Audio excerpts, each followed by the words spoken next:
Any quarterback news? No announcement yet. They're doing a good job, but not ready to make it yet. They both practiced well here this last week. Both did really well in the scrimmage, and taking a snapshot kind of back and getting a chance through the weekend to look back at camp as a whole, seeing the amount of reps that they've gotten. I feel good about the fact that whoever does start is not going to be held out on any reps right now, but. The sense of urgency to name one will obviously grow as we get closer to the game, but don't feel like it's the right time right now. I feel like we've got enough reps to go around. Want to still continue to see both of them with equal reps here through the next few days. Then we'll reassess after that. What were your thoughts on the scrimmage? What's that? What were your thoughts on the scrimmage? It was a good scrimmage. It was a clean scrimmage. Both sides did some really good stuff. There's a lot of good ball out there. Not very many penalties. Offensively, the guys started out pretty quick, and then defensively we really responded. Made probably the two biggest plays in the scrimmages. In the scrimmage, we caused two fumbles that we recovered, and so saw some real physicality defensively that kind of answered it. So it was back and forth, but very much improved from the first one, I would say, from both sides. Can you mention sense of urgency? What about the players themselves? Do you sense them having a sense of urgency of trying to get that job? Definitely. I think. But I don't think that's anything new right now. I think they felt that sense of urgency since the second the last game ended, and so they're both playing well. They're both confident right now. You can see they've both probably put more into it over these last whatever it's been 6-8 months than they probably ever have. So as a result, they're playing better. They're confident. They're excited both about what they're doing, and they should be. Can you learn something about how they deal with pressure when this is going on as long as it has since this battle? Can you learn something how they deal with something like pressure? Yeah, definitely. And I think I know a little bit about it with those guys already. Austin felt a lot of pressure when he had to come in there and be the number 2 guy a little bit unexpectedly as a true freshman. And then Kyler, definitely playing at A&M as a freshman. Obviously started a really important game for a championship team last year and did well with that. And so but I think this is a different kind of pressure, and they're doing a good job. They've really settled in here through camp, and it's definitely been one of the, throughout all the years looking back, definitely been one of the closest ones that I can remember. They're different in a lot of ways, but they're both doing so many good things that it's just tough to divide it up and say who's 1 and who's 2 right now.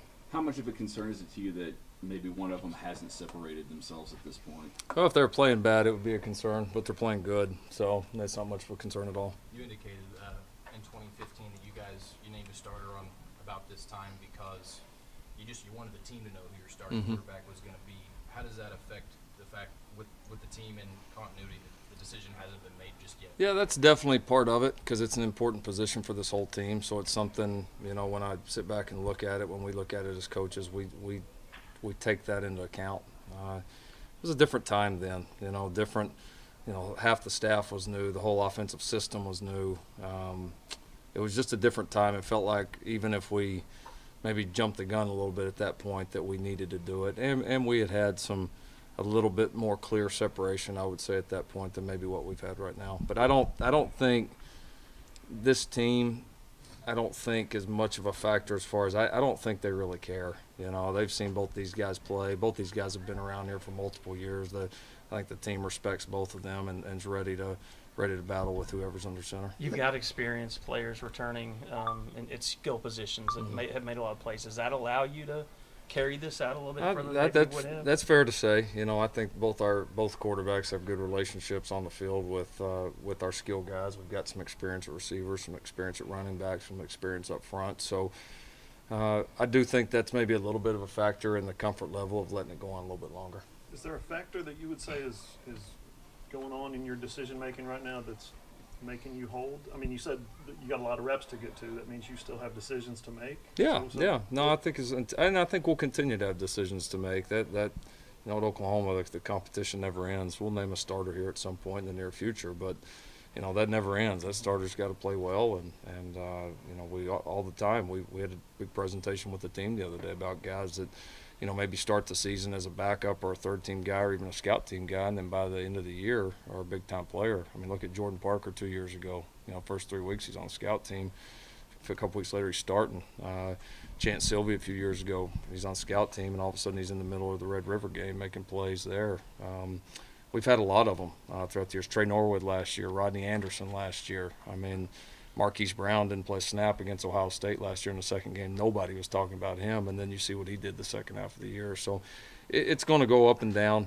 That's part of it. But, no, I think the play's good enough from both, that I want to keep looking at them. And in this week is a little different because you start to transition more towards opponent prep.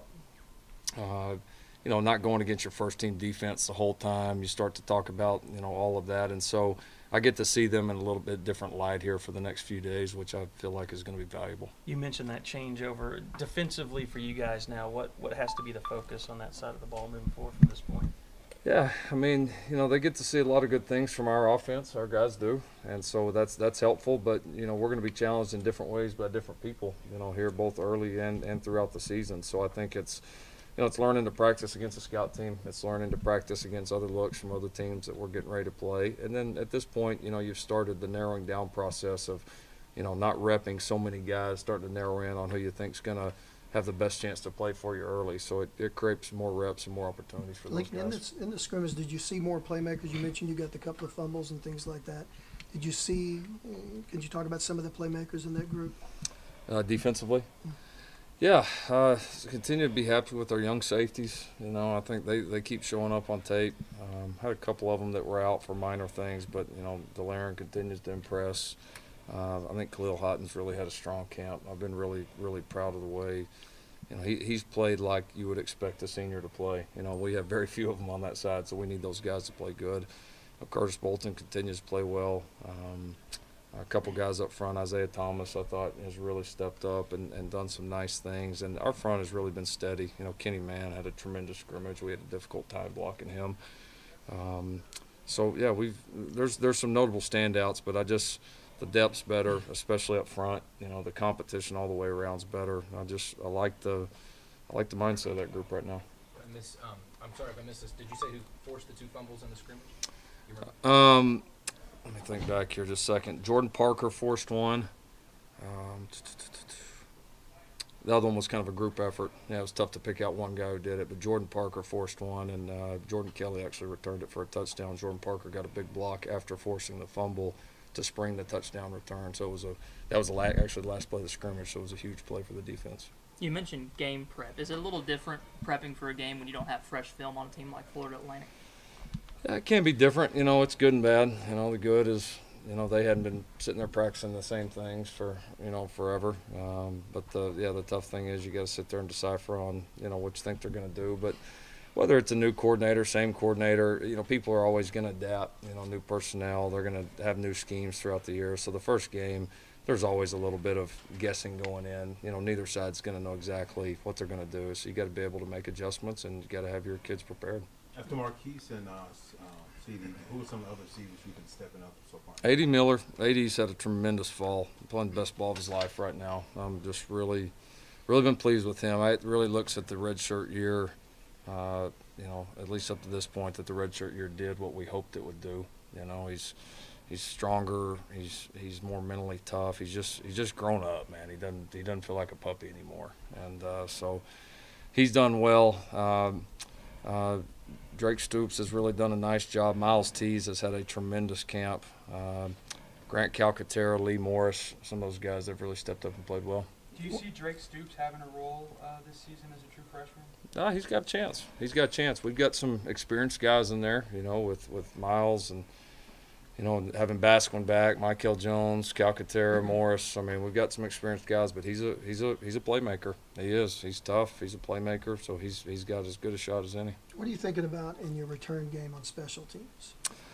Yeah, I'm excited about it. We're doing some things that we really like. I think we've got a few more body types for some of the depth in recruiting that I think are going to make a difference there.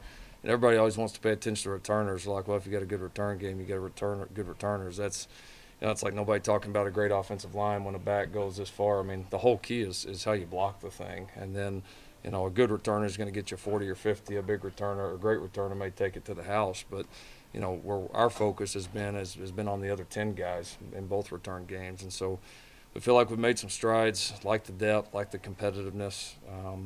I've got some, return-wise, we kind of know, like I said, punt returners between CD, Marquise, Rodney, all those guys do a pretty darn good job. Kickoff return, we've got a little bit bigger committee we're looking at right now. Everybody assumes Grant Calcaterra stepped in for Mark Andrews. What kind of summer and what kind of fall camp do you have? He's done a great job. He has. There's great competition right there between him and Lee Morris. So, I mean, it's Lee has had a tremendous camp. And, obviously Lee made some critical plays for us in big games last year too. And so that's been a good competition. I would imagine both those guys are going to play, and have a chance to play quite a bit. And but Grant's growing. He's getting better.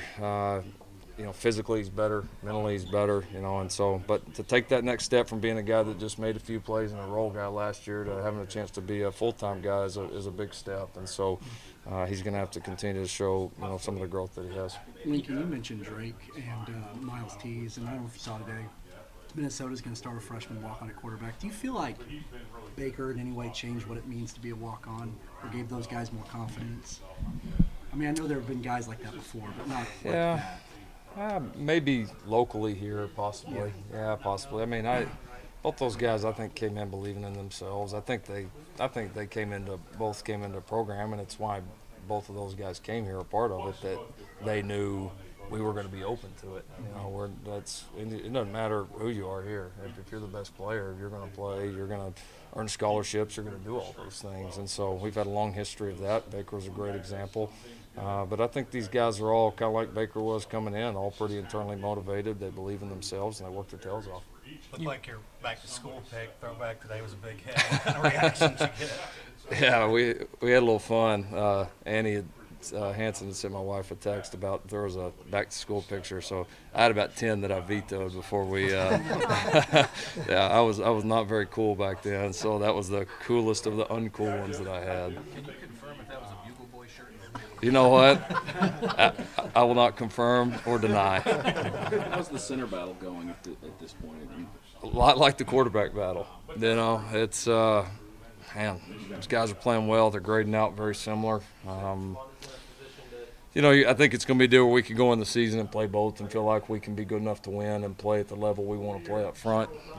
Where's it going to go in the end? We're going to play it out. I don't feel like we're close to announcing one there. And I feel like we're going to play it out, let those guys rep a bunch. Center's a position. You got to take a bunch of reps, but you're not also going to sit there and give an offensive lineman 100 reps during a practice. So they would both rep anyway, even if we had already named one the starter. So we feel like we can get them both ready right now. Do that at quarterback as well, where one guy goes in first couple of series, maybe he's a little wide-eyed. You want to see what the other guy can do, so you're going to run. And then it changes from game to game. One starts this game, the next one starts that game. Not ideally. I don't think we're going to have that problem. I don't think they'll be wide-eyed, but I mean, you never know. That's why you have backups. Have you seen the most growth in Marquise Brown since the end of last season? Yeah, it's just more consistent. He's a better every down player. He understands what we're doing. He knows how to play in control. It's like he's almost like a quarterback that's got a big arm and doesn't know when to use it and when not to. That's kind of how he was when he got here. His speed is such a weapon, but half the time it was awesome, and half the time it was out of control, and you're like, what are you doing? And now it's much more polished, so much more refined. He knows when to use it. He's going from, like I said, being a fast guy to really starting to become a good football player. After the Maryland story broke, did that give you guys pause to talk about how you handle those things?